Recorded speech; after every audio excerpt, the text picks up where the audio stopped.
करायचं स्मरण. जय जय रघुवीर समर्थ. श्री समर्थ कृपेने एक सुंदर असा बोध, एक सुंदर असं श्रवण आपल्याला प्राप्त झालेलं आहे. या श्रवणाच्या माध्यमातून उत्तम असं सामर्थ्यसुद्धा समर्थांनी प्राप्त करून दिलेलं आहे. बघा प्रत्यक्षपणे भाग कसा दिलेला आहे, नक्कीच श्रवण करूया. समर्थ म्हणाले, दुसऱ्यांच्या पुढे, बघा प्रत्यक्षात मागे पुढे आपण विचार करत असतो. दुसऱ्यांना कमी लेखून आपण पुढे जाण्याचा विचार करत असतो. दुसऱ्यांचं अस्तित्व आपण पायाखाली तुडवून आपलं स्वप्न साकार करण्याचा प्रयत्न करत असतो. समर्थ म्हणाले, हे शक्यच नाही आहे. कारण का, आपल्या आयुष्यात अनेक मित्र पाहायला मिळत असतात, बरोबर. परंतु जरी आपल्या आयुष्यात अनेक जण पाहायला मिळत असले तरी कोणी मित्र असतं तर कोणी शत्रू असतो. शत्रू का होतो? अहो, आज जर पाहायला गेलो, सकाळी ती व्यक्ती आपल्याशी उत्तम प्रकारे संवाद साधत होती, परंतु त्या व्यक्तीला काही हवं होतं, कुठल्याही तरी वस्तूची बघा गरज होती आणि त्या वेळेला आपण ती दिली नाही. न दिल्या कारणाने बघा प्रत्यक्षात ती व्यक्ती बोलायची बंद झाली. मग आपण आजपासून काय केलं, मनामध्ये निश्चय केला की बाबा ती व्यक्ती बोलत नाही आहे, मग आपण सुद्धा बोलायचं नाही आहे. अहो, आत्तापर्यंत ते तुझे मित्र होते, मग असं अचानक काय झालं? मित्राचं शत्रूमध्ये कसं रूपांतर झालं? शत्रू बनवण्यासाठी भांडणच करावं लागत नाही आहे. समर्थ म्हणाले, का भांडणच फक्त करावं लागतं तेव्हाच ते शत्रू होतील? नाही आहे. फक्त स्वतःच्या हक्कासाठी प्रामाणिकपणाने वागून बघ, बरेच शत्रू आपल्याला आसपास सापडतील. कुठल्या ना कुठल्या क्षुल्लक कारणावरून आपलेच मित्रपरिवार, आपलेच नातेवाईक, आपले शेजारी पाजारी बोलणं बंद करतात. आपल्या मनामध्ये, आपल्या डोक्यामध्ये विचार पडतो, अरे काल तर ही व्यक्ती चांगली बोलत होती, मग आज अचानक काय घडलं? का बोलायची बंद झाली? विचार करा. त्यांना विचारायला जाऊ नका. आपल्या मनाला प्रथमतः प्रश्न विचारा. कारण दुसऱ्यांचं अस्तित्वाचा पाया ज्यावेळी तुम्ही बघा प्रत्यक्षात पायाखाली तुडवता, दुसऱ्यांची इमारत बांधायला जाता, परंतु स्वतःची इमारत प्रथमतः बांध, बरोबर की नाही? तेव्हाच तुला कळेल की आपला देह कुठे चुकलेला आहे. जर चुकी नसेल, समर्थ म्हणाले, आणि ती व्यक्ती बोलायची बंद झाली असेल, तर त्याचा सुद्धा एक सुंदर भाग आपल्याला समर्थांनी प्राप्त करून दिलेला आहे. खरंच जर आपली चुकी नाही आहे ना, आणि समोरची व्यक्ती जर तुझ्याशी बोलणं बंद करत असेल, बोलायचं बंद झालं असेल, तर एकदा फक्त बोलायला जा, काहीतरी मागायला जा. जर असून ती वस्तू जर तुला दिली नाही, असून जर तुला ती वस्तू दिली नाही, तर समजून जा त्या व्यक्तीच्या मनात तुझ्याविषयी राग आहे, कुठल्या तरी विषयाचा राग आहे, बरोबर. म्हणून समर्थ म्हणाले, पुन्हा त्या व्यक्तीच्या जवळ जाऊ नको जोपर्यंत ती व्यक्ती तुझ्या जवळ येत नाही. तोपर्यंत ती व्यक्ती येणारच, कुठलं ना कुठलं कारण घेऊन तुझ्या समोर ती येणार म्हणजे येणार. फक्त संयम असणं गरजेचं आहे. ज्या व्यक्तीजवळ संयम आणि समाधान आणि सहनशीलता असते ना, त्या व्यक्तीमध्ये कोणत्याही परिस्थितीवर मात करण्याची क्षमता असते. लक्षात ठेवा, अपना टाइम आएगा मतलब आएगा. येणार म्हणजे येणार ती वेळ. आपल्यामध्ये संयम ठेवणं गरजेचं आहे. ती व्यक्ती बोलत नाही ना, नको, चला आपल्यामध्ये सहनशीलता आहे, आपण कुठे चुकीचं वागलेलं नाही आहे, कोणाला बघा उद्देशून बोललेलं नाही आहे, कोणाला अपशब्द बोललेलो नाही आहे, परंतु ती व्यक्ती जर आपल्याशी बोलत नसेल, दुसरे व्यक्ती आहेतच आपल्याशी संवाद साधायला. जेव्हा त्या व्यक्तीला गरज पडेल, तेव्हा ती व्यक्ती नक्कीच आपल्याशी बोलायला येईल. पण त्यासाठी आपला देह समाधानी असणं गरजेचं आहे. आपल्या मनामध्ये राग येता कामा नये. आपल्या मनामध्ये बघा त्या व्यक्तीविषयी चिडचिडापणा येऊ नये. आपल्या परिस्थितीवर, कोणतीही परिस्थिती असो, त्यावर मात करण्याची ताकद मात्र नक्कीच हवी. बरोबर की नाही? म्हणून लक्षात ठेवा, जिथे राग थोडासा, तिथे मस्तीसुद्धा थोडीशी पाहायला मिळत असते. म्हणजे लिमिटमध्ये असणं आपला ध्येय गरजेचं आहे. थोडं राग, थोडी मस्ती, थोडी मस्करी. ज्या वेळेला आपण बघा शांत असतो आणि त्यावेळी बघा कोणीतरी आपल्याला, एखादी व्यक्ती बोलत असेल, त्यावेळी आपल्या देहाला राग येतो.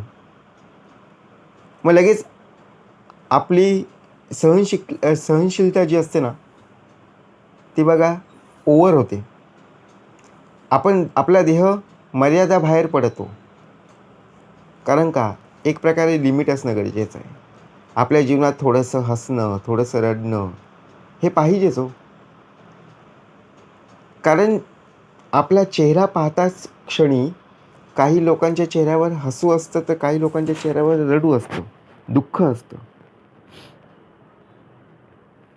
बघा लक्षात ठेवा, आपल्या बोलण्याने कोणाच्या चेहऱ्यावर हसणं असतं, कोणाच्या चेहऱ्यावर रडणं पाहायला मिळतं, हे आपले शब्द ठरवत असतात. आता कसं बोलायचं आहे, दुसऱ्यांचं अस्तित्व टिकवण्यापेक्षा आपलं स्वतःचं मात्र अस्तित्व टिकवणं फार गरजेचं आहे. अस्तित्वाचा पाया बघा ढासळता कामा नये. का भाग दिलेला आहे? दुसऱ्यांना कमी लेखून आपला देह जर पुढे पुढे जाण्याचा प्रयत्न करत असेल, तर नक्कीच तो आपला देह मागे आल्याशिवाय राहणार नाही.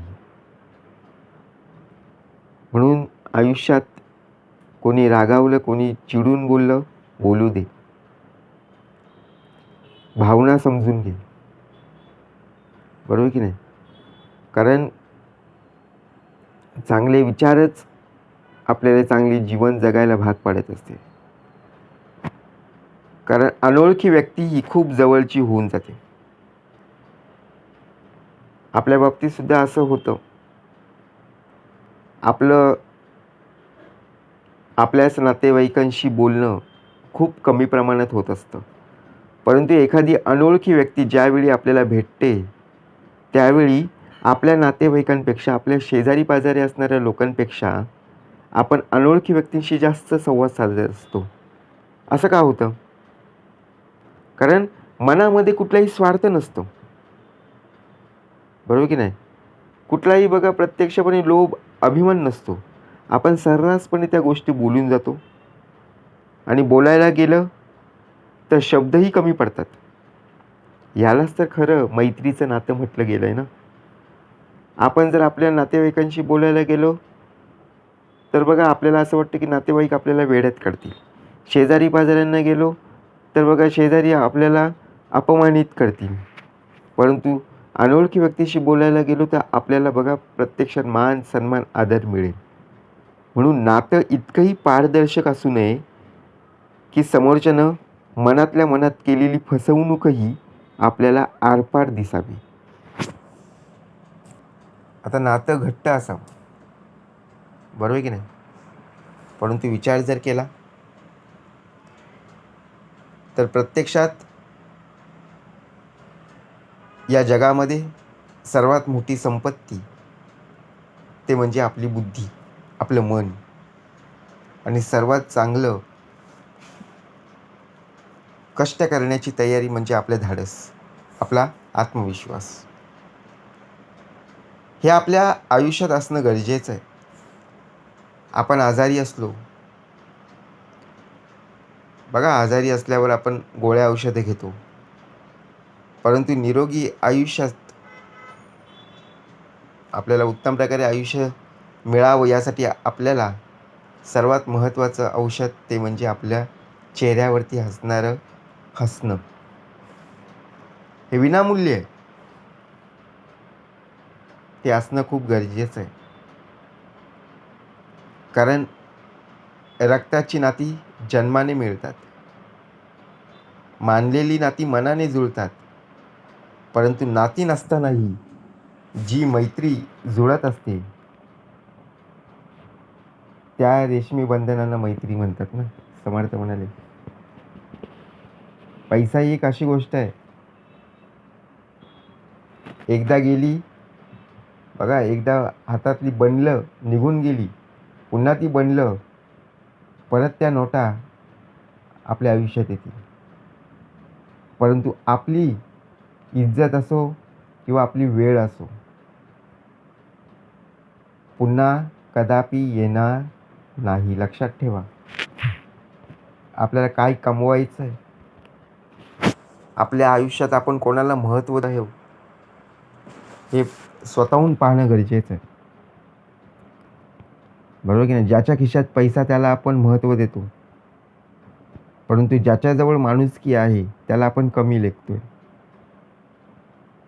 बरोबर की नाही. आपल्या आयुष्यात आपला वेळ निघून जरी जात असला तरी त्या गेलेल्या वेळेत आपलं जे काम आहे ते पूर्ण करता आलं पाहिजे. खरंच आपल्या जीवनात जर आपल्याला आनंदी राहायचं असेल ना, सर्वात महत्त्वाचं म्हणजे कोणाकडून अपेक्षा ठेवू नका. आपल्या स्वतःच्या अपेक्षा कमी ठेवा. म्हणजे आपल्या मित्राकडून, आपल्या पत्नीकडून, आपल्या पतीकडून, आपल्या बघा भावाकडून, बहिणीकडून अपेक्षा कमी ठेवा ना. काय मागायचं आहे हो? आपल्याला आयुष्य सर्व काही प्राप्त झालेलं असताना सुद्धा आपण 1-2 गोष्टींसाठी त्या अपेक्षा पूर्ण व्हाव्यात यासाठी आपण खूप राग, मत्सर, क्रोधामध्ये आपला देह असतो. समर्थ म्हणाले, हे आपल्या आयुष्यासाठी घातक आहे. आपला देह सुखी समाधानी कसा राहील हे पाहणं सर्वात महत्त्वाचं आहे. आनंदी राहणं बघा सर्वात जगावेगळं आहे. आणि सर्वात महत्त्वाचं म्हणजे मन, जे दिसत नाही आहे. बरोबर की नाही. परंतु इतकं चंचल आहे ना, कधी आपल्याला दुःख देतं तर कधी आपल्याला सुख देतं, कधी आपल्याला निराश बनवतं, कधी बघा प्रत्यक्षात हसरं बनवतं. म्हणजे काय, सर्व मनावर खेळ आहे. बरोबर की नाही. म्हणून राहायचं कसं, जगायचं कसं, व्हायचं कसं, दुसऱ्यांना कमी लेखून नाही आहे. कारण जो मनाचा खेळ व्यवस्थित खेळेल तो आयुष्याचा खेळ जिंकल्याशिवाय राहणार नाही. म्हणून चर्चेतूनच आयुष्याच्या समस्येवर योग्य तो मार्ग निघत असतो. जर आपण एखाद्या विषयी बोलतच गेलो नाही, गप्प राहिलो, तर आपल्याला त्या आयुष्याच्या मार्गावर कसं जायचं आहे, कुठे जायचं आहे, कुठून कुठपर्यंत जायचं आहे हे कळणार नाही. चर्चा तर करावी लागणारच आहे, त्याशिवाय पर्याय नाही आहे. म्हणून जेवढ्या वाईट दिवसांचा तुम्ही सामना कराल त्यापेक्षा दुप्पट चांगले दिवस अनुभवायला मिळतील. म्हणजे आपल्या आयुष्यात जर बघा वाईट दिवस आत्तापासूनच पाहायला मिळत असतील तर आपण रडत बसतो. बरोबर की नाही.